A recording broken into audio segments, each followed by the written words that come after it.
இந்த கவிதை பணியில் கவிஞர் சுரதா அவர்கள் பாடிய ஒரு இயற்கையை பற்றி ஒரு பாடல். அவருடைய உண்மையான பேர் ராஜகோபாலன். அவரு புரட்சி கவிஞர் பாரதிதாசன் மீது இருந்த பற்றால தன்னுடைய பெயரை மாற்றிக்கிட்டார், சுப்புரத்தின தாசன். புரட்சி கவிஞருடைய உண்மையான பேர் என்ன? சுப்புரத்தின தான் ஒரு பேர். சுப்புரத்தினத்துக்கு முதல் எழுத்து எடுத்துக்கிட்டார், ரத்தினம் ரா எடுத்துக்கிட்டார், தாசன் தா எடுத்துக்கிட்டார். மூன்றில் சுருக்கி சுரதா அப்படின்னு தன்னுடைய பேரை துணை பெயராக மாற்றினது. பிறகு அதுவும் நினைச்சு போச்சு. அவரு காடு அப்படின்னு ஒரு அழகான ஒரு பாடல். காடு தான் ஒரு நாட்டினுடைய வளம். காடும் கடலும் நமக்கு எப்போதுமே சிறந்த வளங்களாக நாம் திகழக்கூடியது. ஒரு நாட்டினுடைய வளம் தான், அந்த நிலப்பரப்பினுடைய வளம் தான் நாட்டினுடைய செல்வமாக கருதப்படும். அதை பற்றி ஒரு பாடல். தந்தனம் என்று சொல்லியே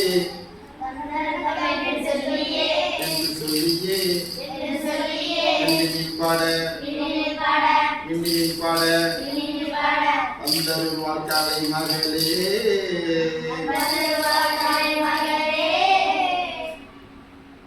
கார்த்திகை தீபமென காடெல்லாம் பூத்திருக்கும்,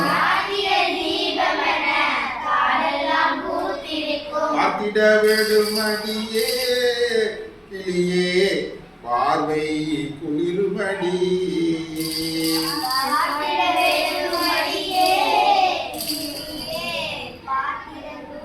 காடு பொருள் கொடுக்கும், காய்கனி என்றெடுக்கும்,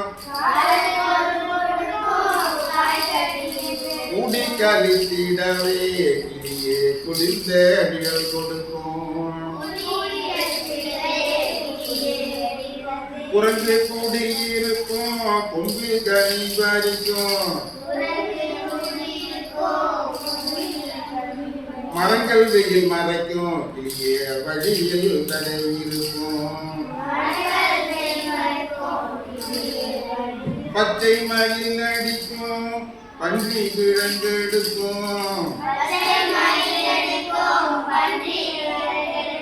நச்சவரங்கலங்கும், கிளியே நரியெல்லாம் உழையிடும்.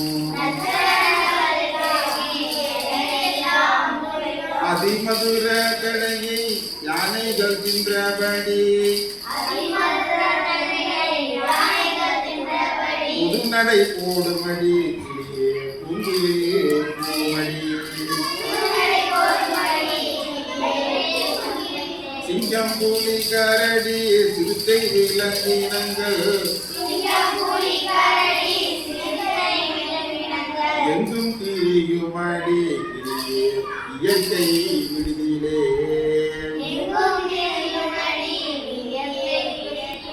எங்கும் தெரியுமடி, கிளியே இயற்கை விடுதியிலே.